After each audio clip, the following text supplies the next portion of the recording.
Coucou les filles. Alors me revoilà après une longue absence, j'ai déménagé, j'ai perdu mon câble pour mon caméscope. Donc là je vais faire avec mon téléphone, ça va pas être super mais bon bah tant pis, on fera avec.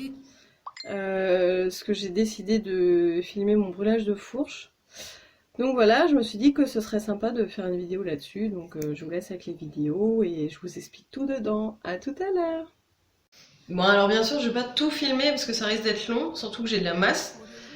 Donc je vais vous montrer comment je fais quelques mèches et puis ensuite je vous montrerai le résultat du coup quand j'aurai terminé. Donc là ils sont dégueulasses quoi.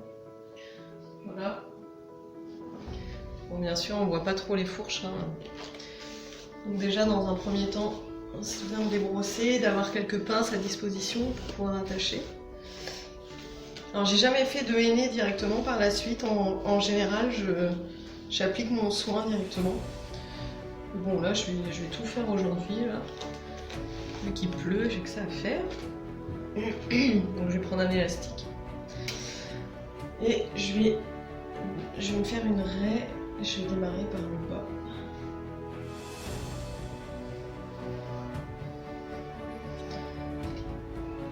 Alors il faut se munir d'un briquet ou d'une bougie. Et être dans une pièce fermée en fait. Surtout pas ouvrir la fenêtre même si ça pue. Parce que c'est là que justement le cheveu il peut prendre feu. Alors, quand on a les cheveux fins, on prend des un petit peu plus grosses mèches. Moi j'ai les cheveux assez épais. Donc je vais pas prendre des mèches trop fines. Donc on prend une mèche de cheveux. Et en fait le but c'est de la tourner sur elle-même. Il faut qu'elle soit super bien serrée parce que justement si la mèche est pas assez serrée, il y a de l'air qui rentre dedans et c'est là que la mèche peut prendre feu. Donc une fois que c'est serré, on va faire un rebrousse-mèche, si on peut dire comme ça. Et je sais pas si vous voyez, en fait il y a plein de petits cheveux qui ressortent. Et c'est les petits cheveux là qu'on va brûler. Alors il y en a qui mettent carrément la mèche dans la flamme. Je l'ai déjà fait. Là je vais éviter, je vais essayer de faire sans mettre la mèche dans la flamme. Et quand on fait un brûlage de fourche aussi, on ne va pas jusque là. Ça sert à rien, à moins que les fourches remontent super haut. Mais en règle générale, on fait que la moitié de la mèche. Donc là, moi je passe juste la flamme pour brûler en fait tous les bouts. Voilà. J'ai mon chat qui gratte à la porte, hein, c'est normal. Et donc pour les pointes, c'est pareil. On reste, hop. Voilà, en fait ça cautérise les pointes. Et du coup ça évite la formation des fourches. Donc c'est normal, il y a des petites boules au bout des pointes. Ce qui est tout à fait normal vu que on vient de brûler. Donc, bien sûr, moi je n'ai pas pris de pince. Je suis hyper organisée comme d'habitude. Ça fait peur. Donc on prend une pince. Du coup, celle-là, elle est faite. Et donc on continue comme ça, tous les cheveux. Donc quand on a de l'épaisseur, ça peut prendre du temps.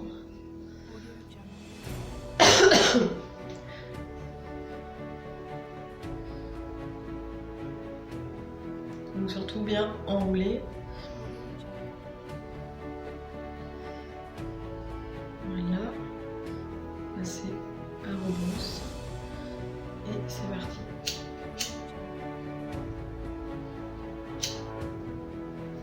Alors bien sûr, le brûlage de fourche c'est max une à deux fois par an, pas plus, ça sert à rien, si ce n'est que ça va abîmer vos cheveux.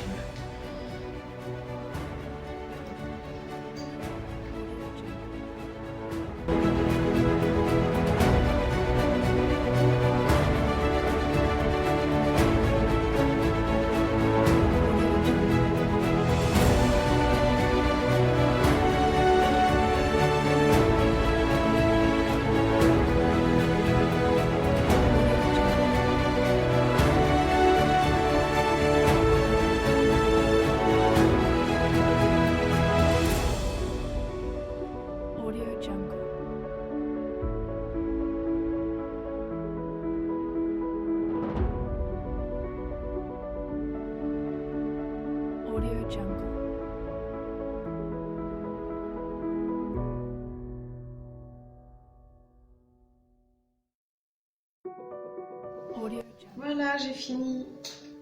J'ai mis au moins 1 heure à faire toute ma tête, je pense. Alors, ensuite, on a les cheveux tout secs, hein, un peu comme des Noëls. Et dans ma salle de bain, là, ça pue. Donc en fait, je vais brosser pour enlever les fourches que j'ai cramées, du coup.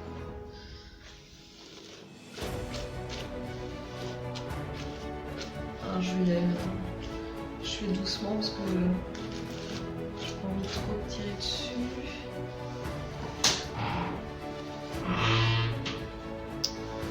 Donc ils ont subi pas mal,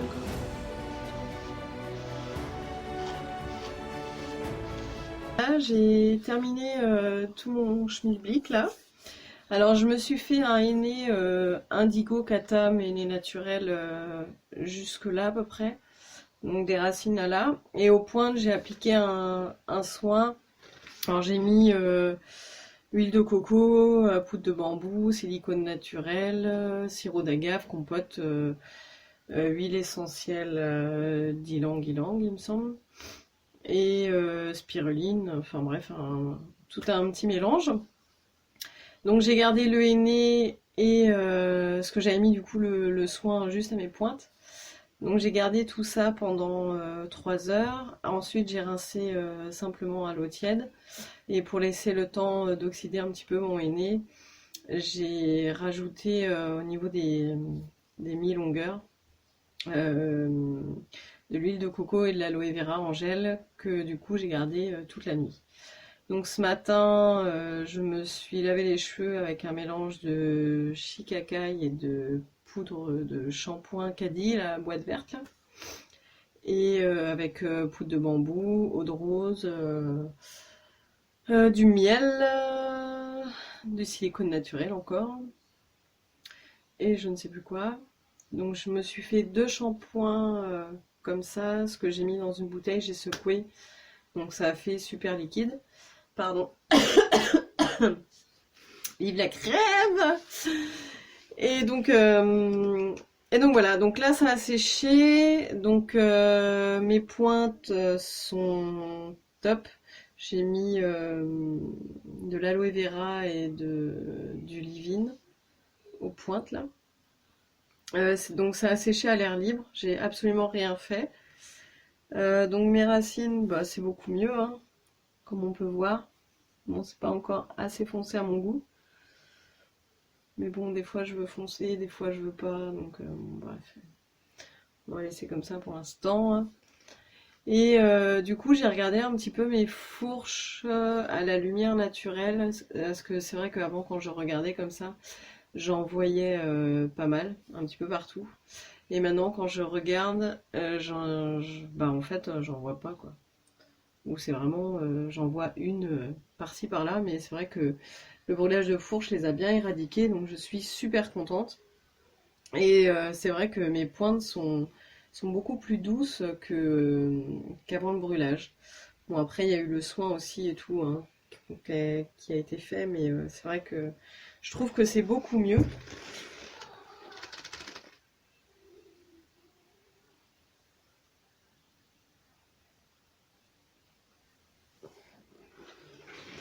Bon, on voit peut-être pas trop parce que j'ai un haut noir en plus, mais...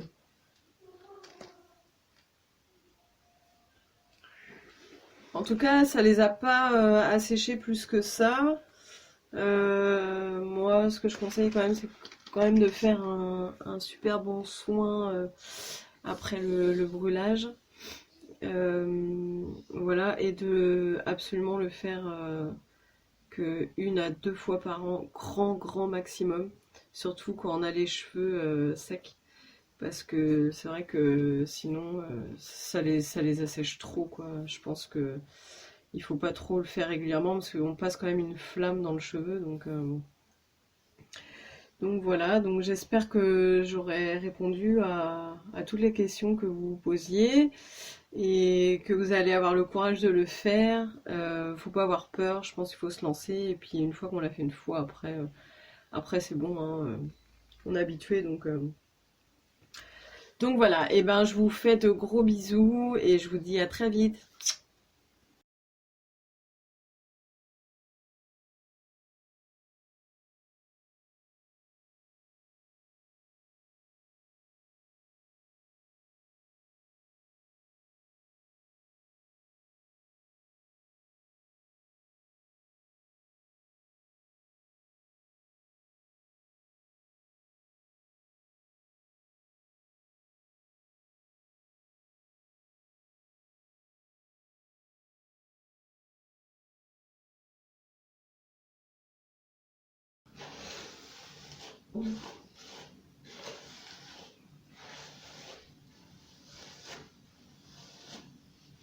Et du coup, une fois qu'on a fait ça, je perds beaucoup mes cheveux en ce moment, je vais vous montrer un peu le résultat.